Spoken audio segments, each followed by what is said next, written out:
Halo guys, balik lagi dalam channel gua. Guys, untuk video gua hari ini gua mau membahas tentang sepasang suami istri yang mempunyai hobi melakukan kanibalisme kepada korbannya. Daging-daging korban dijadikan bahan makanan untuk mereka makan bersama di rumahnya. Dan terhitung jumlah korban dari ulah mereka berjumlah 32 orang.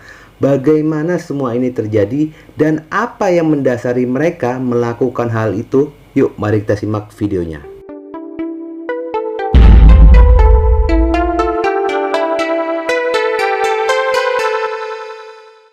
Sebelum gua memulai cerita ini, gua ingin menceritakan latar belakang dari setiap pelaku. Berawal dari seorang pria yang bernama Dmitry Babchev.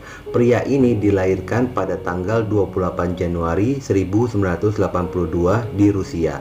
Masa kecil seorang Dmitry bisa dikatakan sangat menyedihkan karena dia harus menjalani kehidupan masa kecilnya di sebuah panti asuhan. Hal ini bukan karena dia tidak memiliki orang tua, namun ibunya Dmitry seorang pecandu narkoba yang membuatnya menyerah jika harus merawat Dmitry, sehingga dia pun menitipkannya di panti asuhan. Namun pada saat usia dia 3 tahun, ada keluarga yang ingin mengadopsinya. Keluarga ini bisa dikatakan keluarga mapan, dan pasangan ini pun sangat menyayangi Dmitry. Dmitry pun sempat merasakan kasih sayang dari kedua orang tua, walaupun itu hanya dari orang tua angkat. Namun kemalangan itu kembali menghampiri Dmitry. Kebahagiaan itu pun hilang ketika ibu angkatnya meninggal dunia. Seketika itu pun Dmitry menjadi orang asing bagi keluarga angkatnya itu. Dan pada saat di usia 15 tahun, ayah angkatnya mengusirnya dari rumah dan hanya memberikan roti sebagai bekal dia bertahan hidup. Setelah diusir dari rumah itu, Dmitry pun harus tinggal di jalanan, dan demi bisa bertahan hidup, Dmitry dekat dengan dunia kejahatan dan juga dunia kriminal. Dia mulai melakukan pencurian-pencurian di supermarket, bahkan mencuri mobil, hingga pada akhirnya aksi kejahatannya pun tertangkap oleh pihak kepolisian dan dia pun harus dipenjara. Setelah menjalani masa hukuman, dia pun bebas dan membuka lembaran baru dalam kehidupannya.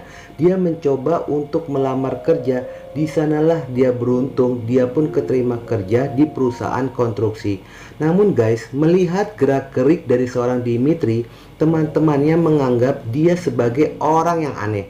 Karena Dmitry lebih banyak diam dan tidak mau bergaul, bahkan dia pun sering menyendiri. Tetapi yang uniknya, dia hanya mau bergaul dengan orang yang berada di dalam bar dalam kondisi mabuk. Dan sekarang gue bakal membahas mengenai latar belakang dari Natalia. Wanita ini dilahirkan pada tanggal 25 Januari 1975. Natalia lebih tua selisih 7 tahun dari Dmitry. Natalia kecil, dia diasuh oleh ibu dan juga neneknya. Namun seiring jalannya waktu, ibunya Natalia pun meninggal dunia hingga pengasuhan Natalia jatuh ke tangan neneknya. Sejak kecil, Natalia memiliki cita-cita menjadi seorang dokter.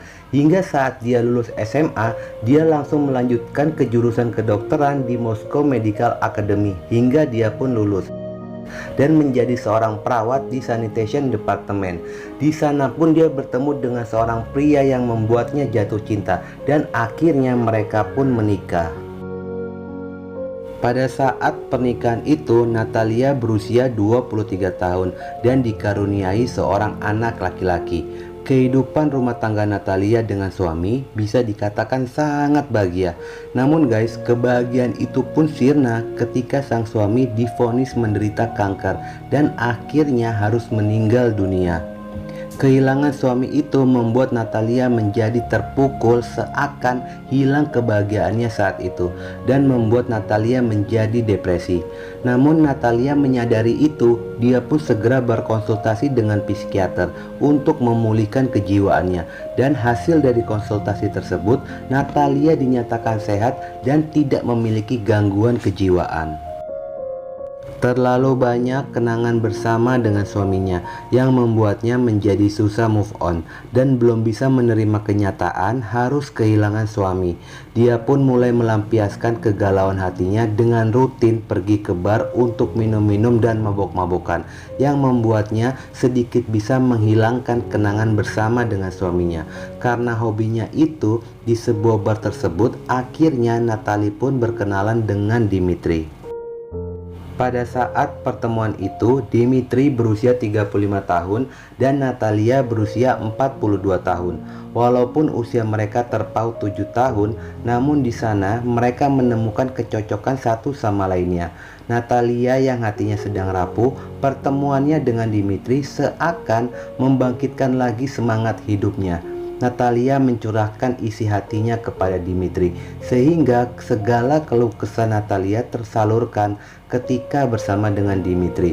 Hubungan pacaran ini berjalan selama 5 tahun lamanya. Dimitri pun tinggal bersama dengan Natalia di rumahnya. Ternyata guys, Dimitri pun berniat serius menjalin hubungan dengan Natalia. Dia pun melamar Natalia dan akhirnya mereka pun menikah.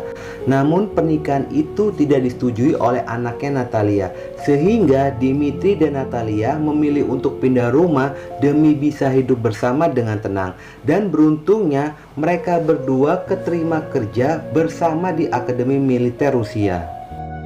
Ada seorang pria bernama Roman Komyakov, seorang pekerja konstruksi yang merupakan rekan kerja dari Dimitri, yang pada saat itu sedang bekerja. Tanpa sengaja dia menemukan handphone terjatuh di jalanan. Dia melihat itu dan segera mengambilnya. Setelah dia buka galeri foto, ternyata itu handphone miliknya Dimitri. Namun ketika di-scroll ke bawah, Roman terkejut ketika melihat foto Dimitri sedang memakan potongan tangan manusia.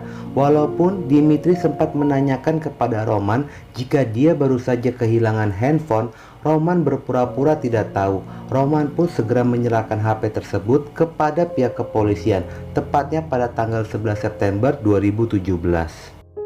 Polisi pun segera melakukan penyelidikan. Diketahui jika Dimitri tinggal di asrama militer penerbang Krasnodar, Rusia. Setelah mengetahui lokasi itu, polisi pun segera datang untuk meminta keterangan mengenai foto di dalam handphonenya. Saat di dalam interogasi, polisi melakukan interogasi secara terpisah. Awalnya polisi menginterogasi Natalia. Saat dia ditunjukkan foto di dalam HP itu, Natalia mengaku tidak tahu apa-apa. Namun pada saat Dimitri diinterogasi oleh pihak kepolisian, Dimitri mengatakan saat dia sepulang kerja, dia melihat ada potongan tangan manusia. Lalu iseng-iseng dia pun melakukan selfie dengan potongan tangan itu. Polisi pun yang melihat hal itu merasa sangat curiga dengan kesaksian dua sejoli ini, sehingga polisi memutuskan untuk melakukan penggeledahan di rumah Dimitri dan juga Natalia. Saat polisi masuk ke dalam rumah, polisi sangat terkejut melihat kondisi rumah bukan layaknya sebagai tempat tinggal, melainkan sebagai gudang atau tempat sampah. Rumah dalam keadaan berantakan, banyak sampah dan bau tidak sedap. Saat dilakukan pengecekan, polisi menemukan ada 10 HP di keranjang sampah. Dan saat dibuka kulkas, polisi menemukan adanya daging-daging yang berserakan. Dan di dalam sebuah toples ada organ-organ dalam yang dibekukan. Di sana pun polisi menemukan adanya tumpukan foto. Pada saat dicek oleh pihak kepolisian, ada foto yang berisi potongan kepala manusia yang sedang disajikan untuk dimakan, dan banyak foto yang berisi potongan tubuh manusia. Di bagian ruangan lain, polisi pun menemukan adanya banyak wig rambut palsu wanita. Saat polisi melakukan tes DNA, ternyata di dalam kulkas itu merupakan daging-daging manusia, dan wig rambut itu merupakan rambut asli manusia yang baru saja dikuliti. Dari bukti tersebut, Dimitri dan juga Natalia tidak bisa mengelak lagi, dan mereka pun akhirnya mengakui jika merekalah pelaku pembunuhan. Motif mereka mengajak berkenalan di sebuah bar, lalu memasukkan obat bius berjenis kovarol. saat korban itu pingsan, mereka membawanya ke rumah.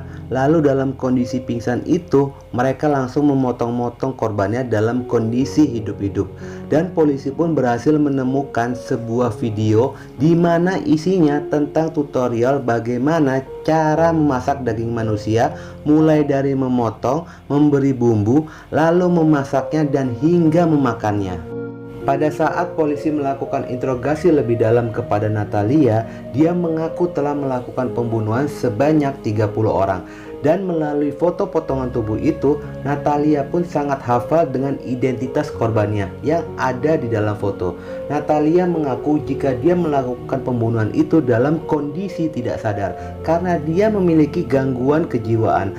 Namun pada saat Natalia dilakukan uji kejiwaan, ternyata kejiwaan Natalia dalam kondisi sehat tanpa adanya gangguan. Sementara untuk Dimitri mengaku hanya melakukan pembunuhan sebanyak 2 orang saja.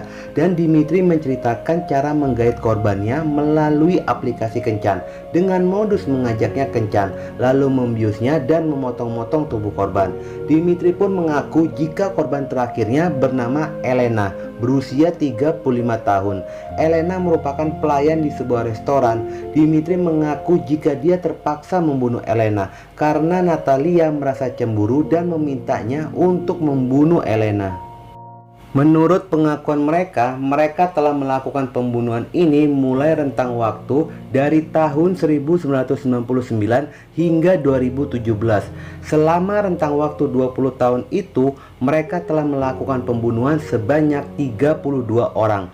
Atas perbuatannya, Natalia divonis 10 tahun penjara, namun diasingkan di dalam sel isolasi yang sangat sepi, membuat Natalia menjadi gila. Namun untuk Dimitri divonis selama 12 tahun masa penjara. Namun pada bulan Februari 2020, Dimitri meninggal dunia di dalam penjara.